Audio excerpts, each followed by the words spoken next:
Good morning all of you. देखिए आज आप क्लास 12 हिंदी दिगंत भाग 2 पदखंड का शीर्षक और लेखक याद करने का फाइव ट्रिक लेकर आ रहा है। ओके, फाइव ट्रिक जिसको कहते हैं राइडर ट्रिक। छोटू इसको आपको जो है हम कहानी के माध्यम से पूरा शीर्षक और लेखक को याद करवा देंगे, जो कि देखिए एक कहानी के रूप में हम इसको डेटा बना रखे हैं।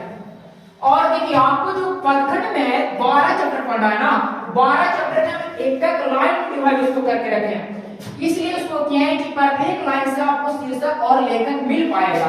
तो ये बना एक स्टोरी है, बट इसको हम लाइनिंग में लिख रखे हैं एक नंबर करके। तो देखिए फर्स्ट नंबर में कहना चाह रहा है कि किसी गांव में मलिक मोहम्मद जायसी नाम का एक कड़ा स्वभाव का आदमी रहता था।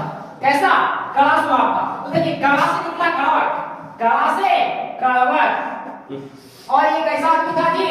एक कड़ा स्वभाव का आदमी था। कौन? मलिक मोहम्मद जायसी। यानी आपको बना कि कड़वट के लेखक कौन है?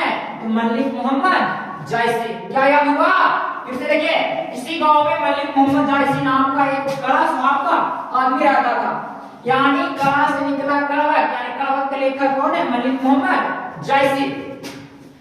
उनके दो दोस्त सूरदास और तुलसीदास थे, जो लेखक थे। क्या थे?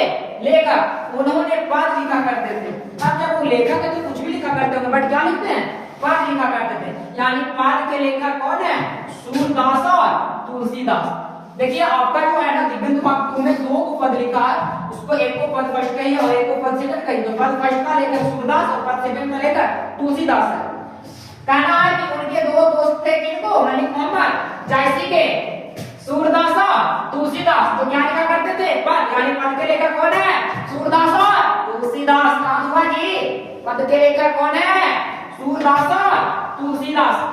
देखिए तीसरा लाइन है, बोलता वे लोग कहते हैं, कौन लोग? सूरदास और तुलसीदास। वे लोग कहते हैं नभ, वे लोग कहते हैं नभ, दैट मींस आकाश में छाया ही छाया दिखता है। वे लोग कहते हैं आकाश में छाया ही छाया दिखता है। तो नभ दैट मींस आकाश, नभ से निकलेगा नाभादास, और छाया ही छाया दैट मींस छप्पे। छाया ही छाया दैट मींस छप्पे। यानी छप्पे के लेखक कौन है जी? तो नाभादास। छप्पे के लेखक कौन है? नाभादास। अगला एक बोलता है या कवित, ये सब जो बहुत मतलब एक प्रकार का क्या है? कवित है। या कवित सुनकर भूषण खुश हो गए। कौन खुश हो गए जी? भूषण। देखिए इसका कोई दोस्त होगा ना जी, कहीं भी कोई बातचीत करते रहता है, वो बातचीत को गौर से सुनता है ना, तो वो कौन खुश हो गए? भूषण।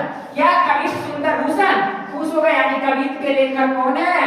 भूषण। कवित के लेखक कौन है? भूषण। फिर बोलता और बोले तुम लोग ये सब कला में मत पड़ो जयशंकर। उन्होंने क्या बोले? उन्होंने बोले तुम लोग ये सब कला में मत पड़ो जयशंकर। कला में यानी तुमुल कोलाहल कला, कला में यानी तुमुल कोलाहल कला के लेखक कौन है? जयशंकर। तुमुल कोलाहल कला के लेखक कौन है? जयशंकर। तुम लोग ये सब कला में मत पड़ो जयशंकर। एक बोलता क्या आप लोग जानते हैं पुत्र के वियोग में सुभद्रा कुमारी चौहान कितना विलाप कर रही है? बताइएगा। अगर किसी को अपने पुत्र को कुछ हो जाएगा तो वो कितना दुखमय होंगे, उसी प्रकार बोल रहा है। तो वो कहती है आज दैट इज, क्या आप लोग जानते हैं पुत्र के वियोग में सुभद्रा कुमारी चौहान कितना विलाप कर रही है? यानी पुत्र वियोग, पुत्र वियोग। पुत्र वियोग के लेखक कौन है? सुभद्रा कुमारी चौहान। पुत्र वियोग के लेखक कौन है? सुभद्रा कुमारी चौहान। नेक्स्ट बोलता है वो कहती है, कौन? सुभद्रा कुमारी चौहान। वो कहती है आजकल एक जनता के चेहरा में मुक्ति बोध दिखता है। क्या कहती है? आजकल एक जनता के चेहरा में मुक्ति बोध दिखता है। यानी जन जन का चेहरा एक, आपका शीर्षक है जन जन का चेहरा एक। याद रहेगा जी, जन जन का चेहरा एक के लेखक कौन है? मुक्ति बोध। जन जन का चेहरा एक के लेखक कौन है? मुक्ति बोध। नेक्स्ट बोलता है क्योंकि बहादुर, क्योंकि बहादुर शेर, बहादुर शेर उषा में दहाड़ते हैं। क्योंकि बहादुर शेर, बहादुर शेर से निकलेगा शमशेर बहादुर सिंह, शमशेर बहादुर सिंह का दहाड़ते हैं, शाम में दहाड़ते हैं। यानी उषा का मतलब क्या होता है? शाम। तो उषा के लेखक कौन है? शमशेर बहादुर सिंह। क्योंकि बहादुर शेर कब दहाड़ते हैं, तो उस बहादुर शेर सामने निकलता है, जैसे शेर सामने के साथ निकलता है ना, वो सामने दहाड़ता है। यानी मूसा के लेखक कौन होगा, शमशेर बहादुर सिंह। क्या आपको समझ में आ रही है? पूरा देखी के जाना, अगर समझ में ना आया तो फिर गाना बोलने के लिए भी सोचना पड़ेगा। नेक्स्ट बोल रहा है, तो लोग भगवान, दैट जब शेर आ जाती है तो लोग भगवान रघुवीर सहाय का अध्ययन करते हैं। जब बताइए कोई भी विपत्ति आती है तो आप भगवान का अध्ययन करते हैं ना, तो वहां पे किस भगवान का अध्ययन की जा रही है, रघुवीर सहाय। दैट मींस अधिनायक के लेखक कौन है, रघुवीर सहाय। वे लोग भगवान, दैट मींस रघुवीर सहाय का अध्ययन करते हैं। अध्ययन का मतलब अधिनायक, यानी अधिनायक का लेखक कौन है, रघुवीर सहाय। आई कहता, और जब प्यारे नन्हे बेटे शेर से बच जाते, बताइए जब शेर आया है और किसी का छोटा छोटा बच्चे जब बच जाते तो लोग क्या करेंगे, खुश हो जाएंगे ना। और जब प्यारे नन्हे बेटे शेर से बच जाते हैं तो वह कुमार विनोद हो जाते हैं, विनोद हो जाते हैं यानी आनंद हो जाते हैं। जब देखिए छोटा छोटा बच्चा तो कुमारी है ना जी, वो बच्चा अगर शेर से बच जाएगा तो वो क्या हो जाएगा, एकदम आनंद हो जाएगा उसके घर में। और जब प्यारे नन्हे बेटे शेर से बच जाते हैं तो वह कुमार विनोद आनंद हो जाते हैं। यानी प्यारे नन्हे बेटे को, प्यारे नन्हे बेटों के लेखक कौन है, विनोद कुमार शुक्ल। प्यारे नन्हे बेटे को लेखक कौन है, विनोद कुमार शुक्ल।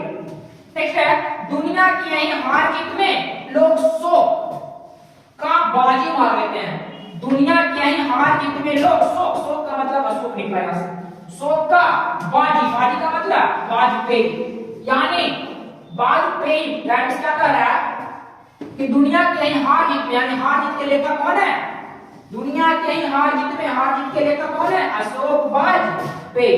दुनिया के यही हार जीत में लोग शोक का बाजी मार लेते हैं। किस चीज का, शोक का, यानी शोक का मतलब अशोक और बाजी का मतलब वाजपेयी, यानी हार जीत के लेखक कौन है, अशोक वाजपेयी। फिर कहता है, अगर सफल नहीं भी हो पाते हैं तो ज्ञान, ज्ञान का मतलब ज्ञानेंद्र पति, ज्ञान पाकर शहर से वापस अपना गांव का घर लौटाते हैं। बताइए पढ़ने के लिए कहीं जाते हैं और अगर हम सफल नहीं हो पाए तो वहां से ज्ञान पाकर अपना घर आएंगे ना जी। मैं कहता कि अगर सफल नहीं भी हो पाते हैं तो ज्ञान पाकर शहर से वापस अपना गांव का घर लौटाते हैं। यानी गांव, अपना गांव का घर, अपना गांव का घर के लेखक कौन है, ज्ञानेंद्र पति। अपना गांव के घर के लेखक कौन है, ज्ञानेंद्र पति। यही आजकल दुनिया में हो रही है, जो भी ये घटना घट रही है यही आजकल दुनिया में हो रही है। आपको बारह शीर्षक और लेखक पूरा माइंड में ठुका दिया गया है इस कहानी के माध्यम से। अगर नहीं आ रहा बार इस वीडियो को देखें। Thank you so much. अगर ये वीडियो आपको अच्छी लगी तो कमेंट में जरूर रिप्लाई दें और इसको लाइक भी करें, अपने दोस्तों के पास शेयर करें। अगर नहीं हुए इस चैनल को सब्सक्राइब करें। जल्द में आपको गदगद ट्रिक मिलेगी। Thank you so much.